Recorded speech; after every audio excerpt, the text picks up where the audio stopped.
Help the Crotch Shot Radio Show grow and thrive by doing something you already do. Shop on Amazon. Amazon always has great deals for whatever you are looking for.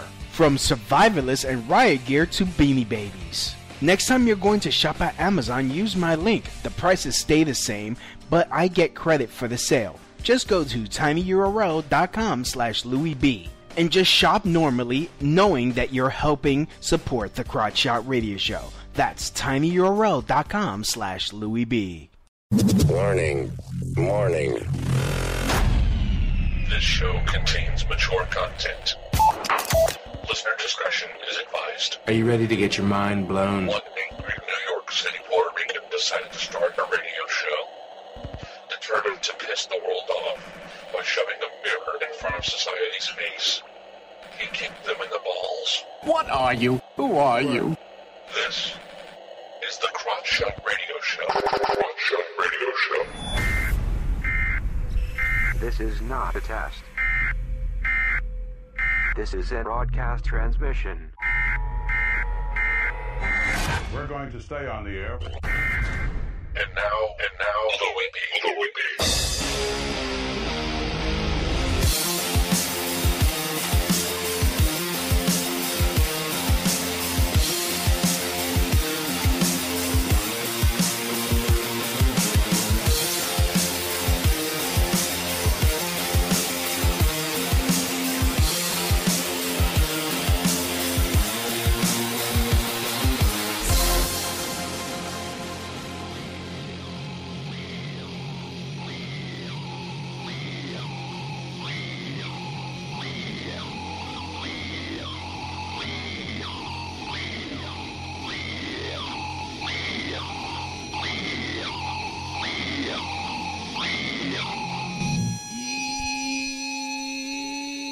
Welcome to the Crotch Shot Radio Show, where we kick the issues in the balls. We're on an active war against bullshit. We would do anything and everything to expose bullshit. The ends sometimes justify the means. So if you're angry and want the truth exposed, then strap in and prepare to be shocked. This is Smash Mouth Talk. If you can't accept that, then fuck off. I'm your host, Louis B. I takes no bullshit from nobody. I actually expose the bullshit of society and chop it up into easy to digest chunks for you. Today won't be any different. Today I'm going to be talking about the importance of self-defense. And this comes up because I apparently Bumble, a dating app, is banning people who have pictures with them posing with their guns.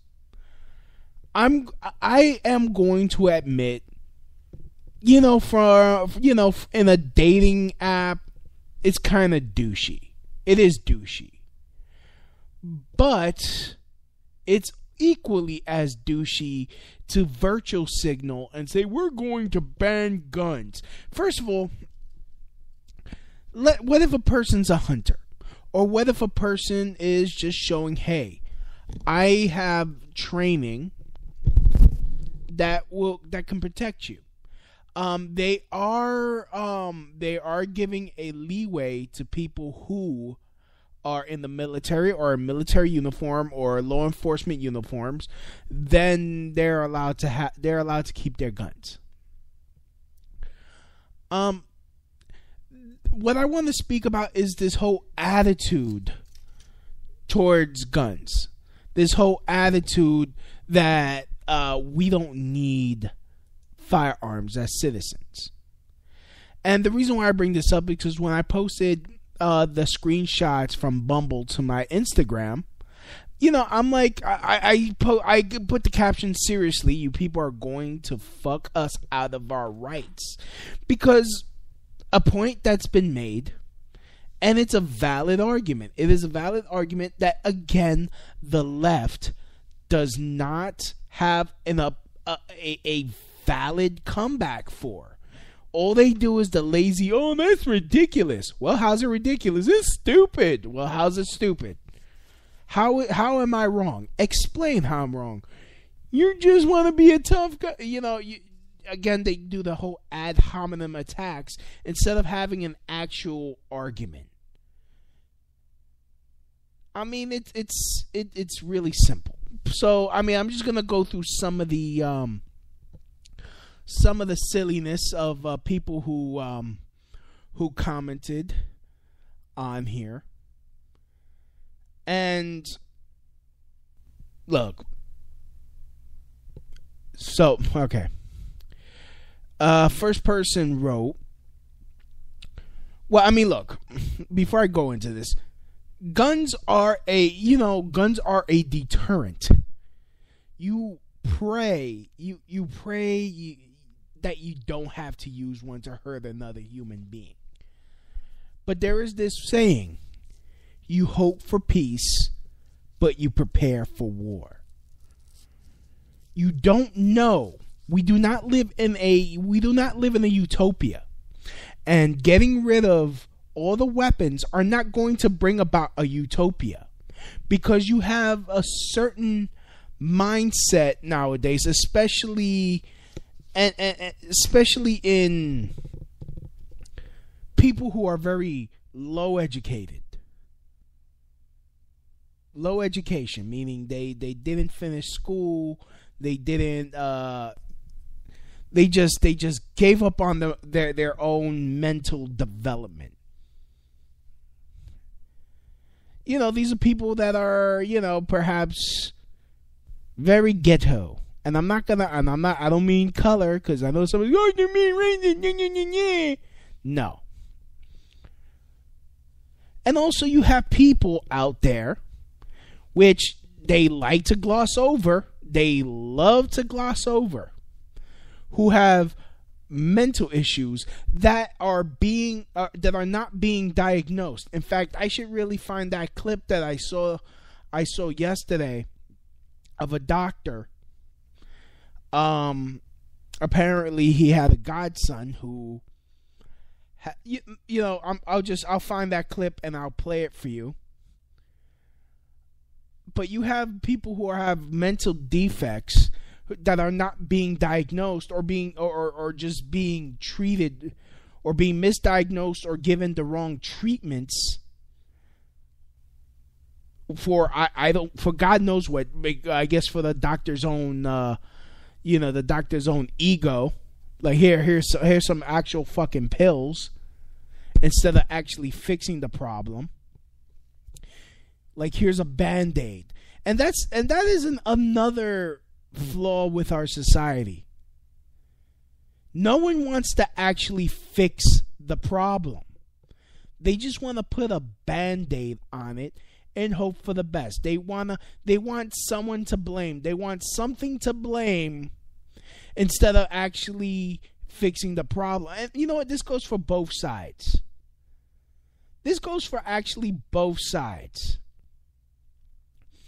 But when someone does come up with like, hey, how's about we fix the mental health, the whole culture of how we treat mental health, how medicine treats mental illness or mental defect. How's about we change that culture? I mean, look, I hate to agree with Scientology on anything, but they do seem to have been getting it right when it comes to the whole culture in medicine, how they deal with mental illness and how they treat people with mental illness. I'm not gonna be like, well, I'm not gonna be like how, maybe they need to get their thetans tested and get their alien ghost out of their system. No. Don't. But there's certain things that they say. Look it up for yourselves. See, but take it with a huge grain of salt. Don't go, oh my goodness, Louis endorses Scientology. No, I do not. Just because they got like one little tiny thing right that I could agree with.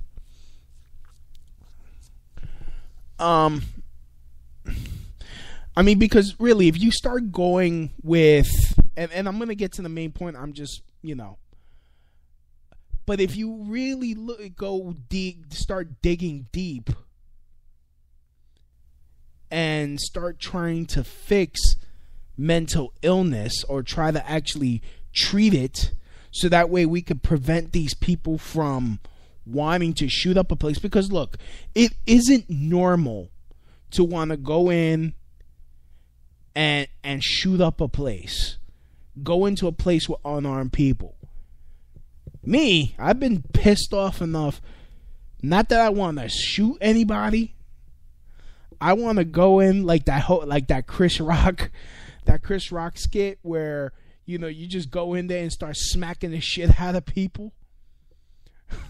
Like, you know, you imagine how gangster that would be. Like, forget a mass shooting, a mass knocking out. Like, but like 5:04 p.m., a man goes into a office where he was recently fired and starts fucking everybody up.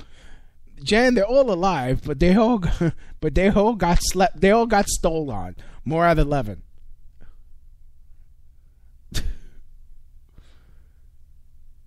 So, but if you start going into the whole mental thing, you'll actually have to fix it. You can't. You won't have, like, you will end up finding the real problems. And you know what? Maybe whatever. Maybe there's a shadow cabal out there that doesn't want these problems fixed. What if there is a certain diabolical, and I'm just speculating. I'm not saying, you know, this exists or anything.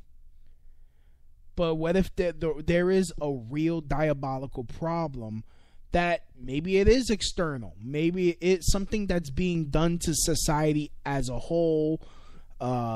You know, whatever, radio waves or whatever, something like that. You know, I'm you know what I mean? Maybe something's in the food. Maybe it is the GMOs. Some people are affected more than others that, you know, that have certain genetic markers. You know, the question is, why can't we just look into this before we start taking away people's rights? Because you know what? No matter, and I repeat myself, even if you ban all the guns, you are not going to get your utopia. What's probably going to happen is things are going to get worse. And this is a valid argument that always keeps getting proven to be correct. And again, the left has no real rebuttal other than ad hominem attacks, is that you are not going to stop guns from getting into the wrong hands. You're not. You're just going to make it easier for people to become victims. We got Mildred, and he puts that's all, folks. Can't fucking talk today. Now, Mildred, he puts in the chat room, apparently people never learned from prohibition. And he has a point. Did prohibition stop alcohol? No, they ended up having to legalize the shit because more people were dying. They wanted to get a fucking drink. I mean, look, there's valid concerns. Some people were abusing it, and yet they still got their drink illegally. Hell, they were getting it from fucking Canada. In fact, from Kennedy's great-grandfather or something like that, or grandfather, freaking a bunch of bootleggers. That's how they got their money. The Bronfmans. Google the Bronfmans. Oh my goodness. I spoke about the Bronfmans. I wouldn't be surprised if they're still behind some of this shit if you dig deep enough. You know. But look, I mean, look at marijuana. They tried to ban it. People want to do it. People gonna want it. Now you want to ban something that's an actual constitutional right. Something that has a deep culture in our country. You want us to ban a right that helped us become independent. Want us to become that helped us, America, become independent.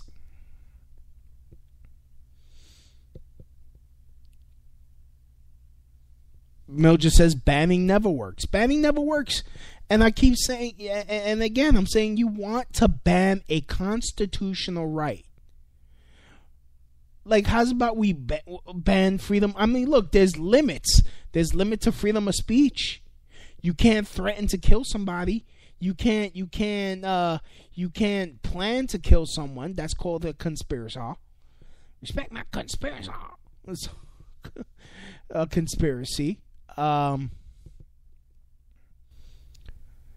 You can't. I mean, there's limits. You can't kill someone in cold blood. There are limits. Yet there are people that violate freedom of speech or violate those limits all the time. But the answer is not to take those rights from the law-abiding citizens away, which I'm going to bring this up. According to the FBI stats, violent crime is dropping. In fact, I read the 2017 stats. It dropped down another 0.8%. It keeps going down. Steven Crowder made the point, which then a lot of other conservative podcasters are doing. They are not they're no longer going to broadcast the shooter's name. They're not gonna make this person famous because they saw that, hey, you make the person famous, this activates more wackadoos. And then they want to do it because then they want their 15 minutes. What's next? Go on American Idol and someone's going to open fire on Katy Perry. Which, that girl needs to grow her hair out again because, I don't understand it. Certain women, they could get away with a bob haircut, like a short haircut. It still looks feminine. Her, cut the shit. Cut the shit. If you want to wear fucking braids, wear fucking braids. Jesus. Why are people bitching about how people wear their hair? But that's another topic for another show. That shit annoys the fuck out of me. Like, fucking calm your tits. But anyways, yeah, on my Instagram, you guys can follow me at LouisB1 on the Instagrams. This young lady, Mexican girl from the Bronx, and I'm gonna read stuff so that way that's why I'm gonna make it so it's significant. She goes, "Why do you need a gun? Why do you need a gun for?" Okay, what do you need a gun for? Seriously? I am so easily fucked up by messed up syntax. It's just like for some reason it just instantly pisses me off. But why do you need a gun for? You live in a farm? No. Are you part of law enforcement? Not that I know of. There's no reason for citizens to have guns at all. There's a reason why we have self-defense classes. There's different kind of things that we can use to protect ourselves other than guns. Okay, first of all, as someone that has taken Krav Maga and has taken gun disarming classes, the only way the gun disarming techniques I learned will work is if I'm close. But if I'm fucking a block away, the only thing I can do is perhaps run and duck, and even still, that's not really effective. Because if the person has a gun they pretty much have all the power. They'll chase you down, and they have nothing to fear because I can't fire back if I'm disarmed, if I don't have a gun. The only deterrent, a gun is a deterrent. I mean, don't get me wrong, take self-defense classes. Freaking become proficient in hand-to-hand. Because, I mean, don't just neglect one thing over the other. I say you must be a complete warrior. You be the most complete fighter. And I'm just doing some Atkins. But anyways, to make my point, the importance of guns. This is a line that it kind of reminds me of a line from Rick and Morty. And here, let me play it. You have a right to refuse his order, and I guarantee you're gonna die if you touch me, and there's no afterlife. Everything just goes black. Don't do it. Whoa, Rick! Okay, what was that? Death. What kind? Instant. There was no sound. He just died. Yeah, terrifying. It's a terrifying thing to watch happen. It's called a deterrent. You couldn't just knock him out? How is knocking out a deterrent? Everyone wants to be knocked out. Nobody wants to be dead. You committed murder? In fact, here, let me play this again. You have a right to refuse his order, and I guarantee you're gonna die if you touch me, and there's no afterlife. Everything just goes black. Don't do it. Whoa, Rick! Okay, what was that? Death. What kind? Instant. There was no sound. He just died. Yeah, terrifying. It's a terrifying thing to watch happen. It's called a deterrent. You couldn't just knock him out? How is knocking out a deterrent? Everyone wants to be knocked out. Nobody wants to be dead. Exactly. If there is a threat of death, if you're pulling some dumb shit, if you're going to pull a gun on someone, and I'm talking as someone that has been a victim of a mugging. 2 summers ago, I was sitting on my stoop, and a black dude came, and yes, he was black. I mean, I'm not trying to be racist. I'm just being descriptive. Put a gun to my face and stole my wallet. I didn't have nothing to defend myself. I was in a seated, relaxed position. I couldn't spring up and defend myself.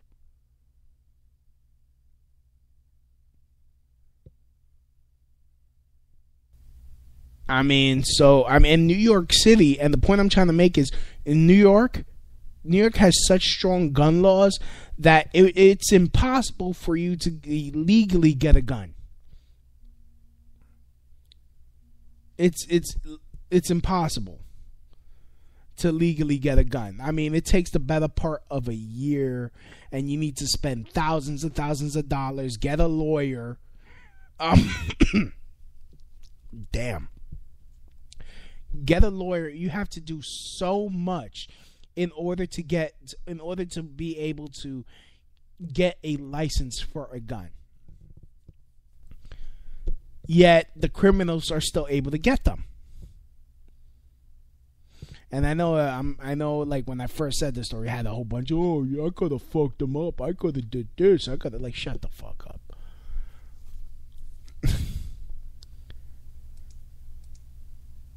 But, so anyways, one of my supporters, she goes, What would you recommend using against someone who is armed? And she doesn't answer. I go, I don't need an excuse to fucking exercise my constitutional right. I try to keep it simple because, I mean, look, I don't need a goddamn it. If I want to exercise my constitutional right to own a weapon, that's it. I shouldn't need special fucking permission, or I shouldn't have to prove a need to exercise a right. That's what a right is. And you know what? That's what these liberals don't want to fucking understand. They're like, oh, it makes me uncomfortable. Get rid of it. No, fuck you. Deal with it. Like, I'm not a big fan of gay marriage. Guess what? I'm not getting gay married. I'm not going to go out and say, you shouldn't get married. I'm going to ban you from getting married, because you know what? I don't give a fuck. But if your shit is catered and you have delicious food, please invite me, and I will, and I'll be very polite, because I am a fat fuck and I like to eat. Actually, no, I'm trying to be good, man. I've been. Oh my goodness. Actually, guys, I actually quit diet soda. So far, I'm on week 3, no soda. And slowly but surely, I am getting more and more low carb, high fat. I'm doing the ketogenic diet. I'm trying to get my body right, trying to respect myself, you know what I mean? But the point is, like, look, I'm not, just because I like something or don't like something and you like it, I'm not trying to have what you like banned. If that's the case, I would bomb Pabst Blue Ribbon and tell all you motherfuckers to go fuck yourselves. Because Pabst Blue Ribbon tastes like fucking Satan's cum in a can. It's fucking pure hate. And I can't understand how any of you goddamn hipsters could drink that swill. That shit is disgusting. Oh, well, it costs $1. Then die of AIDS. You deserve whatever fucking bad you get drinking that dumb shit. Ugh. Anyways.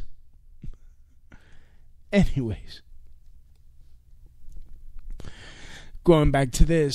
And then I should really get him on the show. I have another gentleman. He responds to her. Tell that to the 17 that died. But hey, we could count the blank right. Okay, I don't understand what he put there. And then she responds to me and goes, look, all I'm saying is having a gun is useless.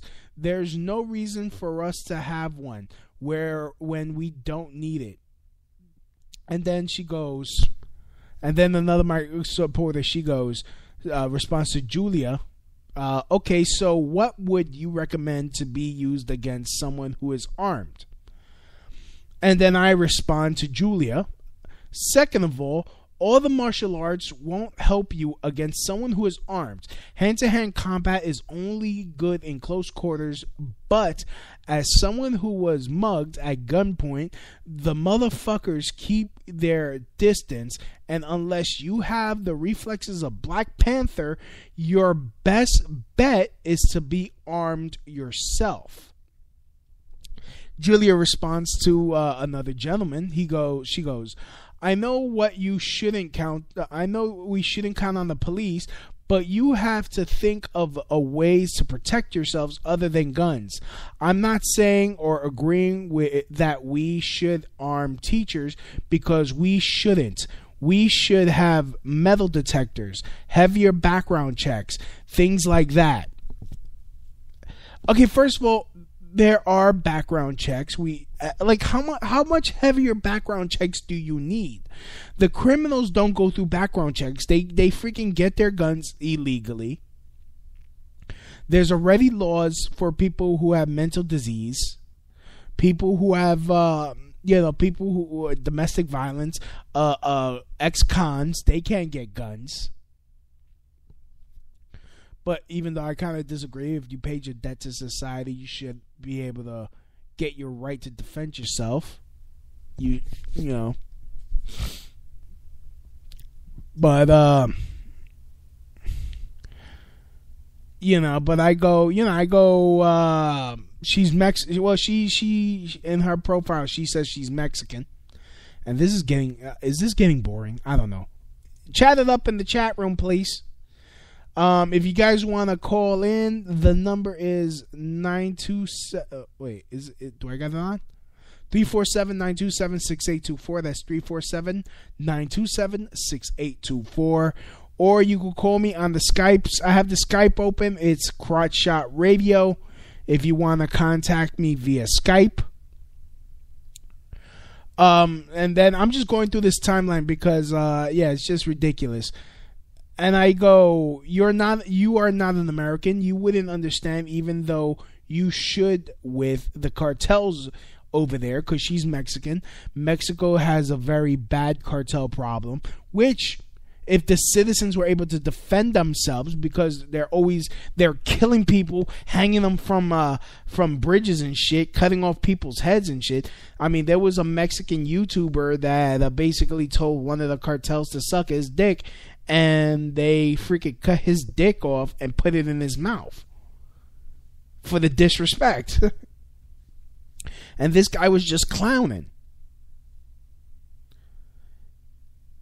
Like, the cartels feel free to do that because I guess the citizenry is not armed, is not really armed.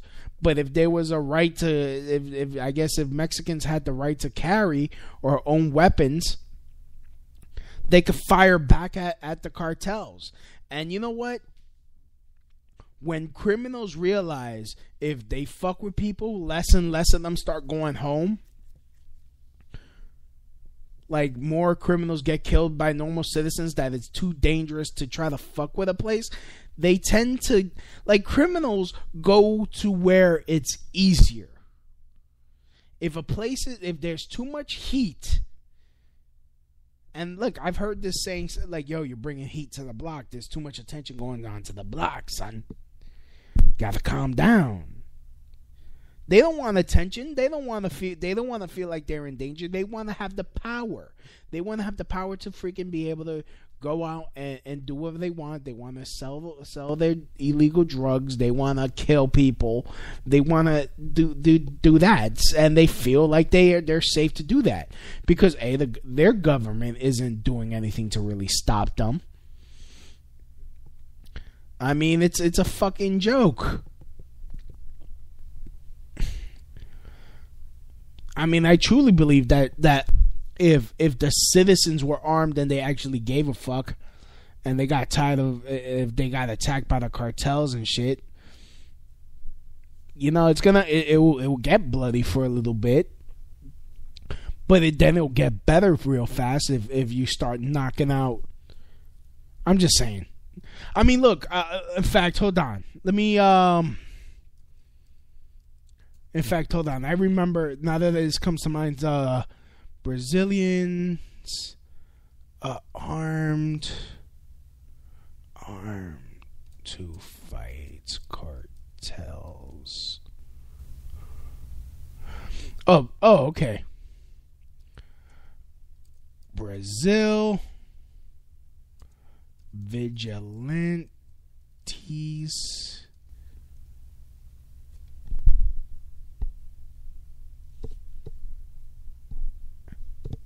Oh, well. Okay, cartels.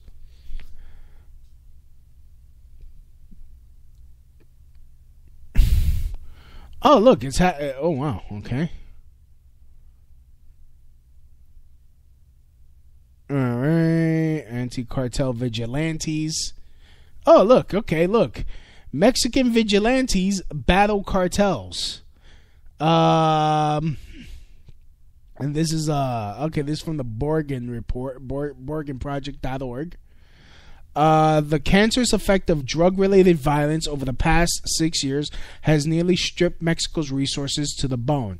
Drug lords and cartel members have continued to control the better part of the region by striking fear into residents through brutal executions, kidnappings, and murders.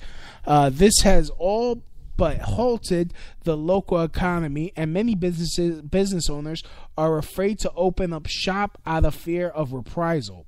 With more than 70,000 lives already lost to gang and drug-related violence, a recently approved initiative by the Mexican government has started to build its foundation in an effort to put an affirmative end to the war. Guys from the self-defense groups are moving around the city, cooperating in certain ways with federal government. Many people have been detained, said Hipólito Mora, the leader of an unlikely group of vigilantes who have arrested approximately 200 gang members.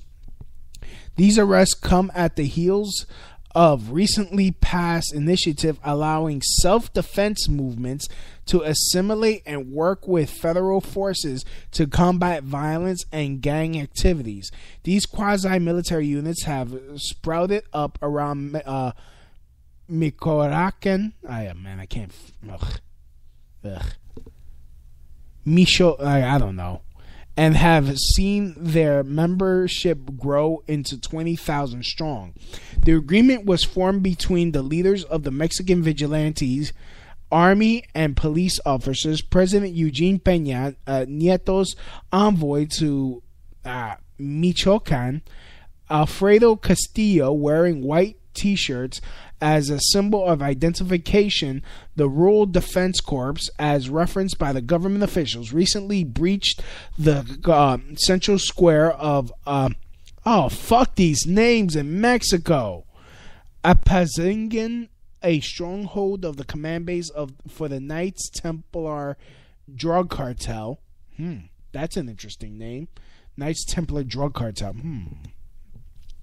Working with government forces, the Rural Defense Corps cleared the area of cartel gunmen who notoriously fired upon them in October 2013 when they entered the city unarmed in a convoy of hundreds. The recent presence of vigilante forces is a much-needed boost for residents who have been forced to live under viscous rule for several years. Oh, so you mean to tell me people... good guys with guns are actually making a difference? Oh my goodness. Let's read this other article. 12-year-old defends herself with gun, proves need for Second Amendment. This is from townhall.com. As the left continues to advocate for further restrictions on Second Amendment, others are using it to save their lives.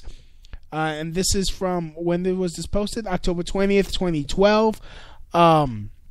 A young 12-year-old girl in Bryan County, Oklahoma, was able to protect her life when an intruder kicked in her back door and entered her house. Frantically called her mother, who advised her to grab their household gun, hide in the closet, and call 911. The intruder made his way through the house, and he was opening the door of the closet. The young girl shot him through the closet door. The intruder left the house, and the girl was found unharmed. The police arrived and took the man into custody.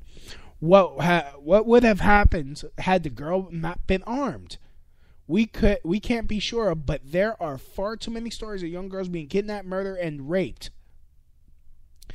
And honestly, and Steven Crowder actually made this point. Like, what the fuck do you expect a 12-year-old girl to do when someone who's strong enough to kick down the door comes into your house?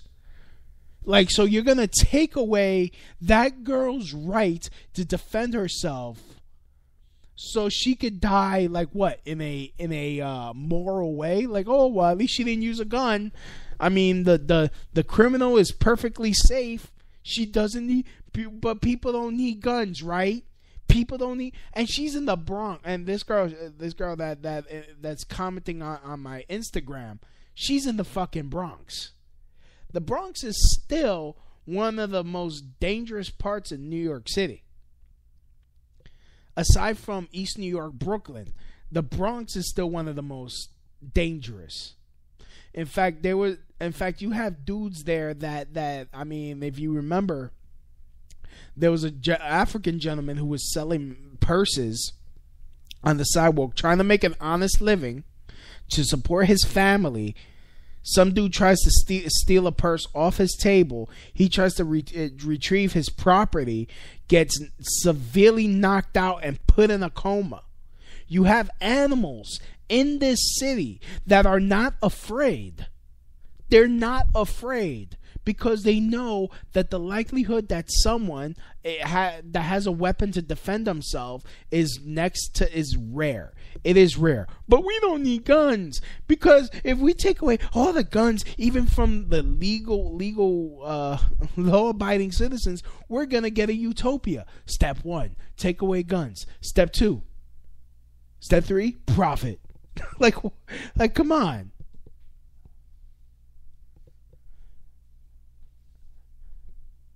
Like, no one is thinking this through. Everyone is like trying to do this knee-jerk reaction, and instead of actually trying to fix the problem, you wanna go you do straw man arguments and shit. It's laziness, pure laziness.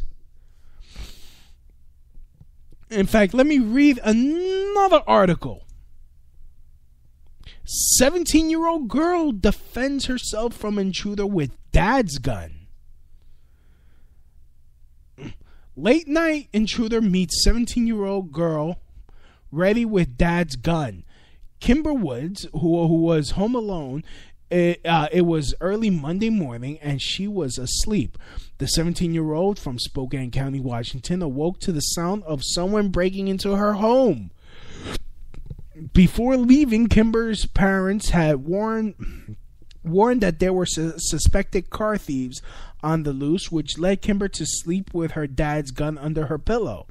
When she woke to the sound of someone in the house, she was ready. Kimber quickly slipped out of bed and hid by her makeup vanity. When the intruder finally made his way into the room, she pointed a gun and yelled, "Get the fuck out my house." Of course, it's an expletive, but you can fill in the word. Get the fuck. The intruder did just that, fleeing the room and her home. The intruder stole an ATV on the way out, likely looking to make a quick getaway from the armed teen. According to the report, Kimber fired off 1 round at the ground for good measure to encourage him to keep moving. The suspect is still at large.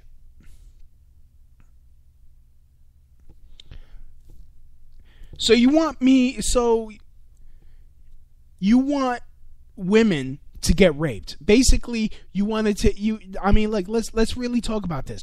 With the whole Me Too movement, you want to take away a woman's right to defend herself? Is that what you're trying to tell me? Like, you want me to believe, first of all, you want to say that we're in a rape culture. So you want to take away a person's right to defend themselves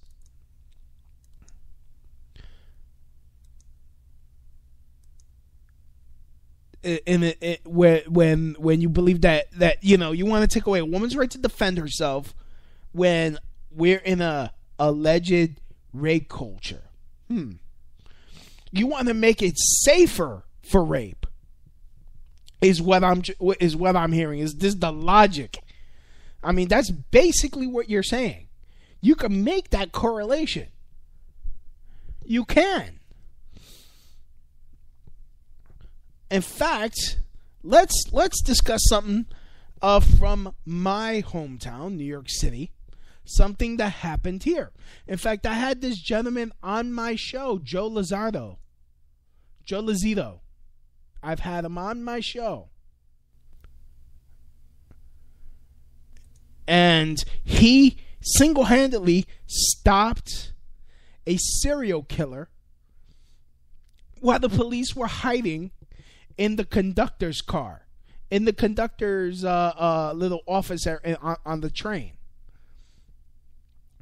This is from the New York Post back in 2013. City says cops. Wait. Let me. In fact, hold on for one more day. Joe Lozito. In fact, hold on. Let me play this. One Joe Lozito. Here's it from. Wait. Let me. Is this? Lozito got low. Wait. Whoa. Do.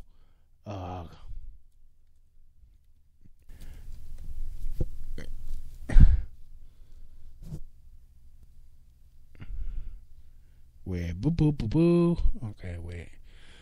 Oh man, I really should have looked this up. I'm sorry. Like sometimes, like when I do my show prep, like when I'm finally like doing the show, like stuff comes to mind, and it's like, oh, now I think of it. Now I think of it.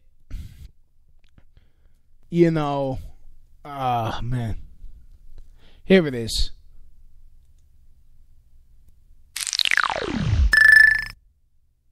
If you've ever been on the internet, I mean, you're here right now, you probably wound up in the comments section of at least one article about a mass shooting, some other kind of killing spree, and seen dozens of assholes make comments like, "Dude, if I was there, I would have totally stopped that guy.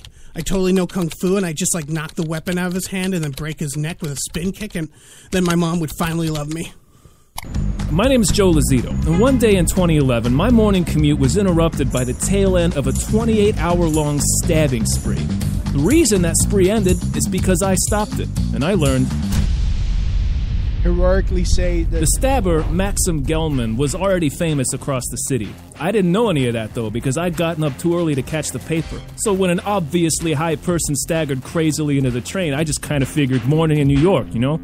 That creepy guy, who I'd later learn was Gelman, started banging on the door of the engineer's compartment. Let me in. I was sitting right by the door. The only thing separating the engineer and myself was a wall.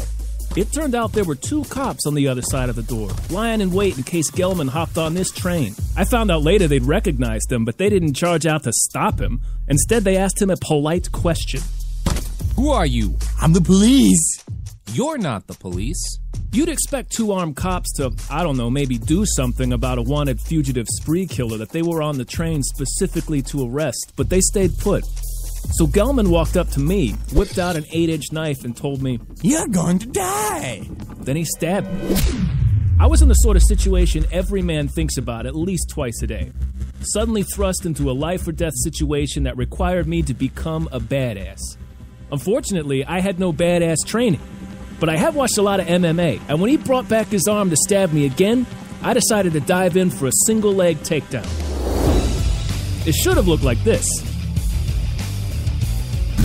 But in reality, I shot in too high and wound up tackling him by the waist, rather than getting him in the leg. So he stabbed me repeatedly in the skull. The good news for you armchair badasses is that you can have no idea what you're doing but still succeed on dumb luck and balls. I outweighed Gelman by a lot, so he went down despite the power of a knife on his side. So we're both on the ground, I'm on top, and he's still got his stabbing machine in hand. I tried to grab his right hand, which held the knife, with my left, but I missed, and he sliced me good in the thumb. I tried to catch him a second time and failed, so he slashed me again in my left tricep. My third grab was a chom, though. I caught his hand and slammed it into the ground. He dropped the knife. Once I had him pinned and was, dying of blood loss, the cops decided it was safe enough to arrest Gelman. Next thing I remember is a cop tapping me on the shoulder. "You can get up now, we got him." I thought that was being charitable, but at the time I didn't exactly feel argumentative. There was no pain yet, just this warm feeling from the blood gushing out of me. It was like standing in the shower with warm water spraying the top of your head and flowing down the back of your neck. And again, when you'd expect the police to jump to my aid, they didn't. None of them even touched me. The only guy to render aid was another passenger, Alfred Douglas, aka Napkin Man, because he staunched my bleeding injuries with napkins. I think Napkin Man probably saved my life, but at this point I'd been stabbed roughly all the times a person can be stabbed while remaining conscious. And so I passed out. When I eventually came to in the hospital, it was kind of frustrating to realize that none of the early coverage mentioned me or Napkin Man. The police gave all the credit to the 2 officers who'd been in the subway train with me, only neither of them actually even left the booth until I disarmed Gelman. During the grand jury hearing, one of the cops testified, "I started to come out, I opened the door, but I thought Gelman had a gun, so I closed the door and stayed inside." I can see how in a stressful situation you might mistake a knife for a gun, but also that kind of makes it more infuriating. If you, Mr. Cop A. Policington, thinks this insane, drug-addled murderer has a gun, and he's sitting on a train bound for Times Square, don't you want to stop him at all costs? So yeah, I decided to sue the NYPD. The first case I brought got dropped, so I acted as my own lawyer for the second case and finally made it to a judge. The judge said, "Mr. Lazito's version of the story sounds highly credible, and his version of events rings true." But I still lost the case. Here's how that was justified in its original legalese. No direct promises of protection were made to Mr. Lazito, nor were there direct actions taken to protect Mr. Lazito prior to the attack. Therefore, a special duty did not exist. It turns out there was a major piece of legal precedent in my way. In 2005, the Supreme Court ruled on Castle Rock v. Gonzalez. In that case, a woman sued the Castle Rock PD after they failed to respond when she complained that her estranged husband had violated a protective order and abducted their kids. He eventually murdered them. The Supreme Court ruled in the police department's favor. It turns out it's literally not their job to protect people. So, to the internet badasses who are about to comment on this video and claim they'd totally nailed the takedown, you should make a note of a few things. First, my insurance had me in and out of the hospital in 2 days. And the hospital didn't give me any AIDS or hepatitis tests after I'd been stabbed with a knife that had stabbed other people. Apparently that's not medically necessary. Second, if you ever get the chance to confront a dangerous armed madman, don't trust in the police having your back. Don't expect to get the credit, and hope like hell there's another napkin man waiting in the wings to help you. Ain't that some shit? City says cops had no duty to protect Subway hero who subdued killer. In fact, so you mean to tell me you want to take away my right to defend myself? The cops have no fucking duty to protect me. They'll probably just watch me die, and after I've done all the work and capturing the police, capturing the person myself. That's if I'm lucky. And all I get, not even a pat on the back. Nothing. But you want to take away guns because they're not necessary. This dude had a knife. I mean, like, look what's happening in England. In England, knives are a problem. And they even take away, there's even a knife control problem over there. In fact, a jihadi killed a British veteran over there, took his head off a few years back. Like, what is the solution? What is the solution? Instead of because banning guns, that's stupid. We need a right to defend ourselves.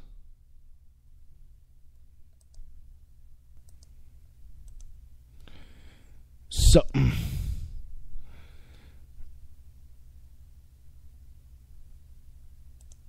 in fact, hold on. Let me. What else?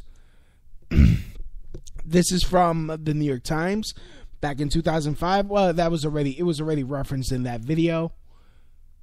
What else? Here, this is an article. From the Washington Examiner. The right of self-defense is fundamental. Who wants to go down the barrel of an AR-15 even with a Glock? Asked a Parkland, Florida student, David Hogg, defending sheriff's departments who stood outside his school. He actually defended them. And you know what? And guess what? Plenty of teachers have signed up to take classes to be able to be armed so that way they can protect their students. Good.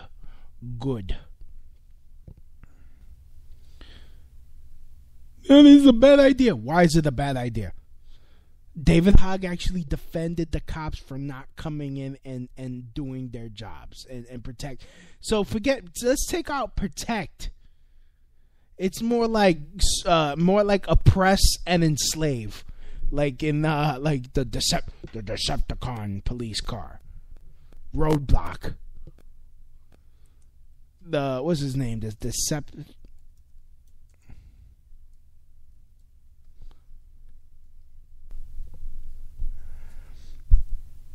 For the dark of the moon.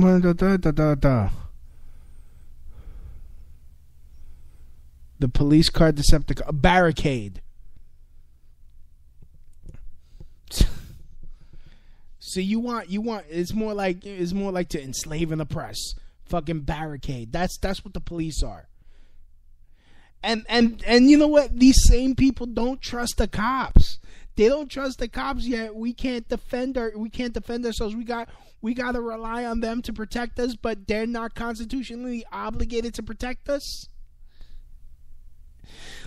Like, I mean, and the points I'm making are not new. This is not off the top of my head. These are points that have been made over and over and over again.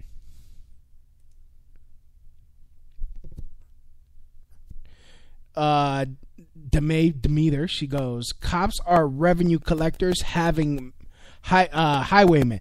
So he was a highwayman on the road. What?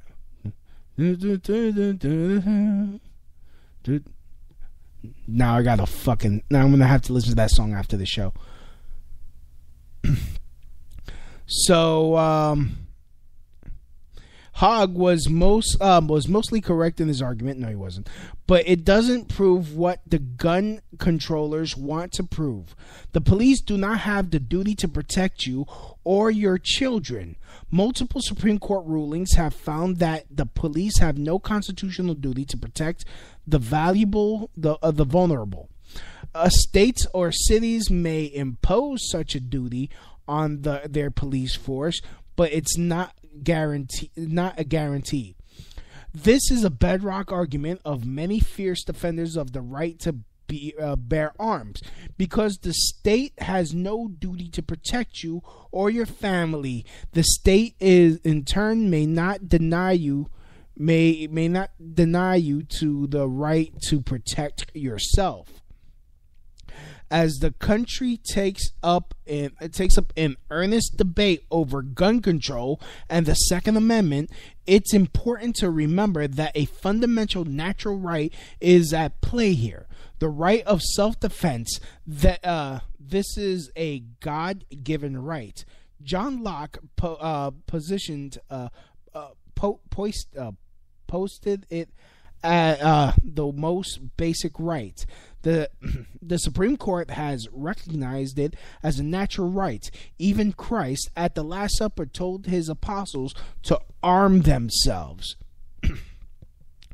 Well, yeah, because they had to protect themselves from the wild animals when they walked through the wilderness.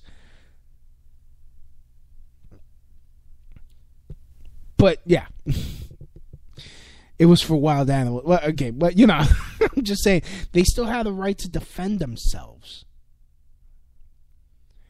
You have a right to defend yourself. Even God says you could defend yourself.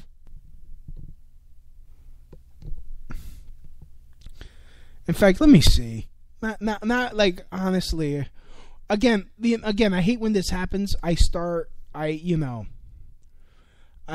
really, I get in the thing here, and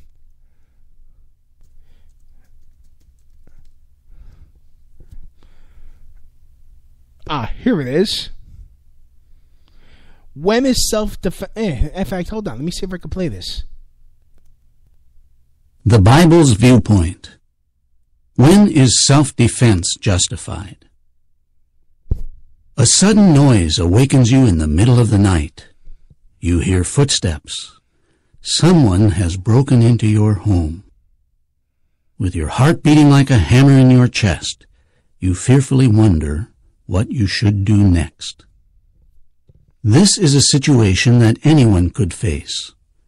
Crime, even violent crime, is no longer limited to certain countries or big cities. In the resultant climate of fear, many people seek protection by purchasing weapons or learning martial arts. Some governments have enacted laws that give citizens the right to use deadly force to defend themselves. But what does the Bible say? Is a person ever justified in using force to defend himself or his family? God hates violence. The Bible condemns violence and those who resort to it. The psalmist David said regarding Jehovah God, "Anyone loving violence, his soul certainly hates." Psalm 11:5. God pronounced judgment against several ancient nations, including his own people, because of their violence and bloodshed. Even unintentional manslaughter resulting from carelessness was a serious crime under the law given to Israel. The Bible exhorts individuals to avoid potential conflicts by pursuing peace every day. Violent struggles often begin with a heated exchange of words. The Bible observes, "Where there is no wood, the fire goes out, and where there is no slanderer, contention grows still." Proverbs 26:20.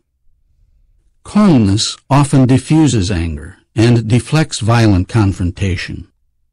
The Apostle Paul wrote, "If possible, as far as it depends upon you, be peaceable with all men.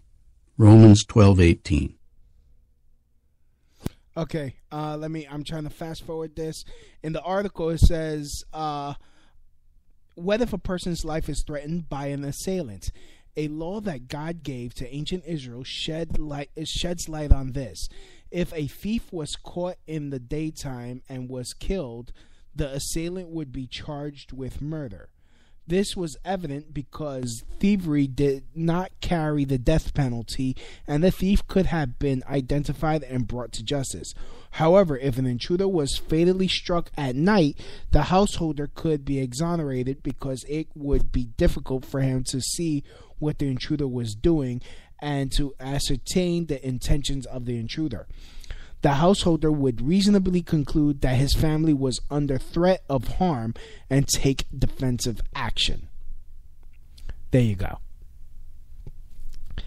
Self-defense is a God-given right, is what I was trying to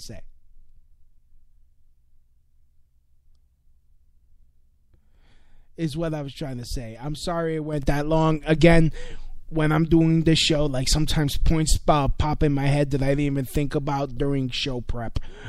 But, and I know I probably lost some people because I went biblical.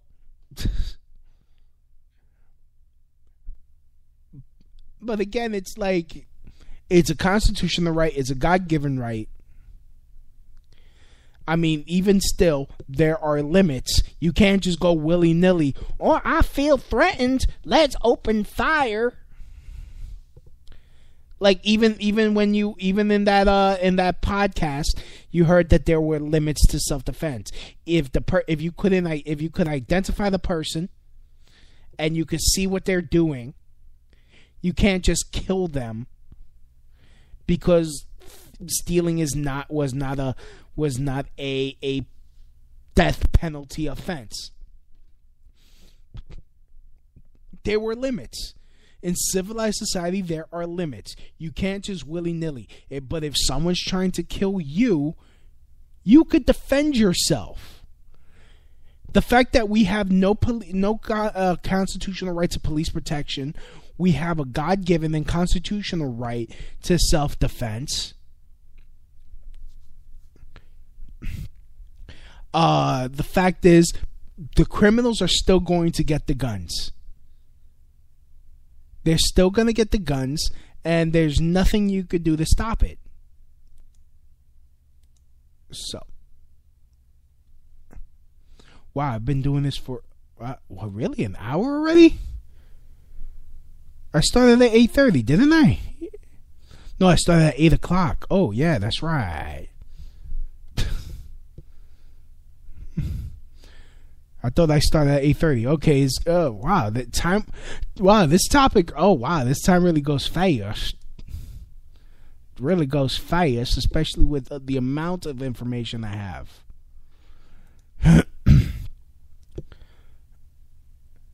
In fact, and then I saw this meme because they're like, "Oh well, it was only meant for muskets. They had no idea about the power of guns." First of all, there was this machine gun that I saw that it was that was crafted in 1712.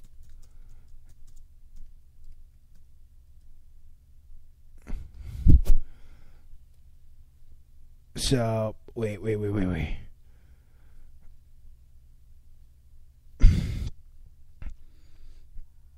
There was 1770. Yeah, there was a machine gun in the 1770s that was used during the Revolutionary War. So, I mean, the Founding Fathers could have understood that they knew that guns were going to get stronger and stronger.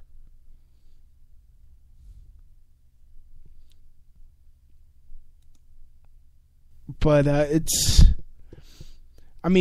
just really pisses me off. It just, like, oh, well, there are other ways to use guns. Okay, what if the other guy has a gun? What if somebody comes in to harm you? What are you going to use? What are you going to use? In fact, who said this?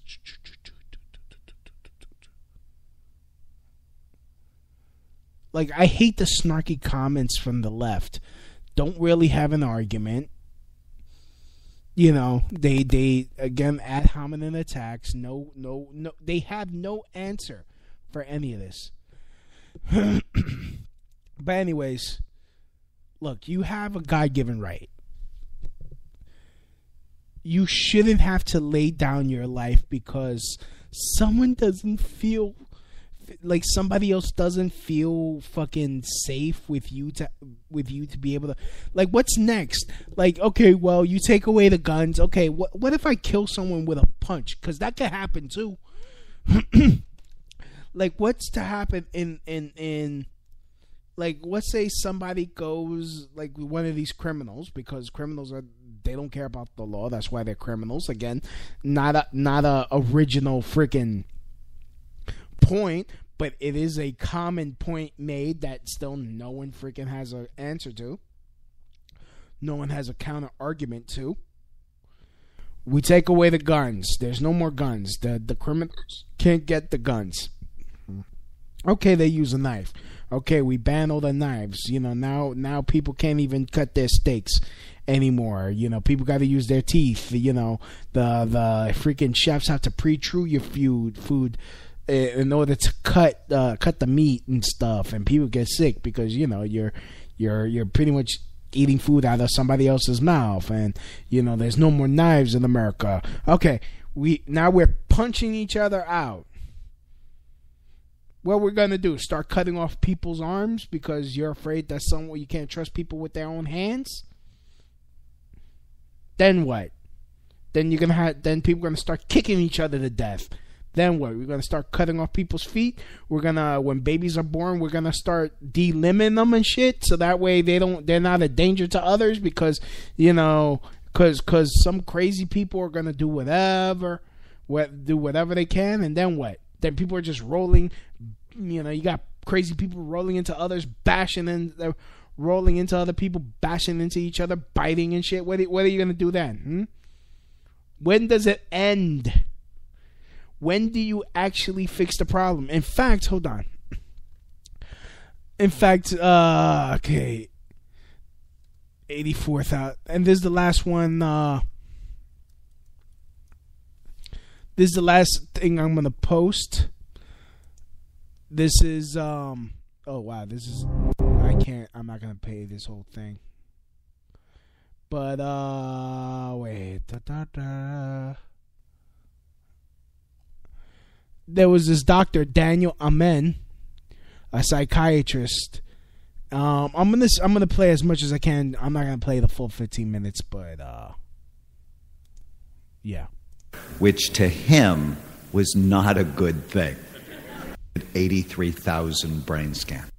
Okay, look, let me try to find it on Facebook because they cut it down by a lot. I just want to play this last thing because, I mean, look, people that go out and just kill people willy-nilly are messed up in the head. Like, look, we all fantasize. We've all been so angry. It's like, I could shoot the shit out of this motherfucker. But we don't. Because there's something in our brains that's like, this is not right. This is not what normal people do. Get behind me, Satan. And there's this. Damn it. Really? Where is it? No. Okay. Where the fuck, man? Change the brain, the most important lesson. Wait, did I post this? Did I post this on my wall?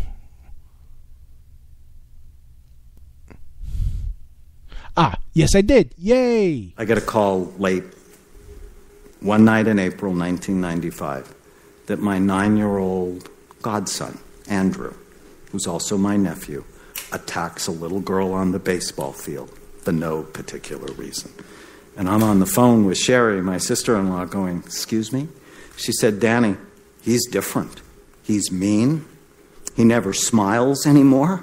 I went into his room today and I found 2 pictures that he had drawn. One of them he's hanging from a tree. The other picture, he's shooting other children. Andrew is Columbine, Sandy Hook, Aurora, waiting to happen. And I'm like, I want to see him the next day. And they drove from Southern California to Northern California. That's where we had our first clinic. And I'm like, Andy, he's sitting on the couch in my office, and I love this child. I'm like, honey, what's going on? And he said, Uncle Danny, I'm mad all the time, and I don't know why. And I'm like, is anybody hurting you? He said, no. I said, is anybody teasing you? And he said, no. I said, is anybody touching you in places they shouldn't touch you? And he said, no. And my first thought is, you have to scan him. And then my next thought, because, we always are talking to ourselves, is you want to scan everybody. Maybe it's because he's the second son in a Lebanese family. You're the second son in a Lebanese family. And then all of a sudden, the rational voice in my head said, stop it. 9-year-olds do not attack people for no reason. Scan him. If his scan is normal, then you can play the psychological game. And so I went with him and held his hand while he held his teddy bear and got scanned. And this is the picture that came up. Andrew was missing his left temporal lobe. And I looked to Dr. Paldi, my mentor, and I'm like, what the heck is that? And so his mother wouldn't hear. He writes down cyst, stroke, tumor. And we got an MRI that day, and he had a cyst the size of a golf ball occupying the space of his left temporal lobe. Now, I'd already correlated left temporal lobe issues to violence, and I called his pediatrician here in Orange, and I said, you find someone to take that out. And he's like, got it. 2 weeks later, he calls me back. He said, I talked to 3 neurologists. None of them said they would operate on him, that his cyst probably had nothing to do with his symptoms. I'm like, are you nuts? I said, tell me more about symptoms. They said, until he had real symptoms. So let me see if I got this right. I have a homicidal, suicidal boy. What are you waiting for? And he's anxious because I'm mad. And he's like, well, I think they mean seizures, or he loses consciousness, or he has speech problems. I'm like, are you nuts? And I called a friend of mine at Harvard who's a pediatric neurologist, and she told me the same thing. And I'll bet you today she still hears me screaming at her. And then I think to myself, neurologists, neurosurgeons do things. And I called the pediatric neurosurgery department at UCLA, and I talked to a doctor by the name of Jorge Lazareff. And you'll know Dr. Lazareff. He's famous. He separated the Guatemalan twins who were connected at the heads, remember? Well, he was famous to me before then, because when I told him about Andrew, he said, I'll take it out. He said, whenever cysts are symptomatic, and he's obviously symptomatic, we'll take it out. And they did. And here is Andrew after the surgery. And after the surgery, I got 2 phone calls. One from his mother, who was so excited. She said the surgery went really well. And when Andrew woke up from surgery, he smiled at me. She said, Danny, he hadn't smiled for a year. The second call I got right away was from Dr. Lazareff, who said, oh my God, Dr. Amen. He said that cyst was so aggressive for Andrew. It put so much pressure on his brain that it actually thinned the bone over his left temporal lobe. That his temporal bone was eggshell thin. And that if he would have been hit in the head with a ball, he'd been killed instantly. Either way, he would have died in 6 months. And it was at that moment I lost my anxiety about imaging.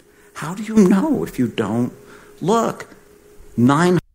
So yeah, basically, we need to change the culture when it comes to medicine, like I said before. How many of these school shootings could have been avoided? The fact that a lot of these school shootings, it comes to find out the people that shot were shooting were on some form of psychotropic drugs when it could have been an actual medical issue that requires surgery.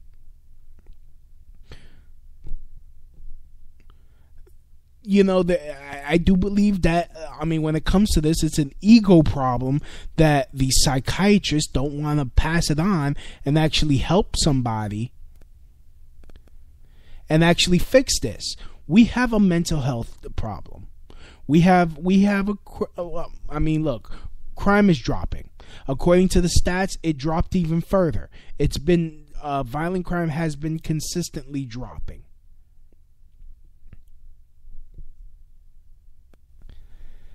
Taking away someone else's right because other people are either mentally ill or they're just fucking scumbags that, honestly, again, another cliche saying, which is true, a bad guy with a gun can only be stopped with a good guy with a gun. In fact, a bad guy with a fucking machete could be stopped with a good guy with a gun. As evident as what happened back in Michigan with that Somali terrorist guy slicing people until he got shot by somebody. Or that mass shooter that shot up the church and he wasn't stopped until a good guy with an AR-15 shot him and killed him. In Texas, he shot up a church. But you don't hear about that guy. You don't hear about the people that do good things with guns stopping the bad people. You just want to disarm. You just want to disarm everybody because that's easier for you. Anyways, defend yourselves. Learn how to defend yourselves. Become a complete warrior. Because more often than not, you're on your own. That's it. Anyways, this has been a Crotch Out Radio Show. I'd like to thank everyone for listening. Please like, comment, and share this video however you're listening to it. Please use my Amazon link. You're going to listen to it. It's tinyurl.com/LouisB. The prices stay the same, and you help the Crotch Out Radio Show. I would love to be able to do more shows. It's just not economically feasible at this moment. Hell, man, if I can start going part-time on my job, because, all right, well, anyways, but anyways, from my house to your house, mahalo. That's it, goodbye, show, donk.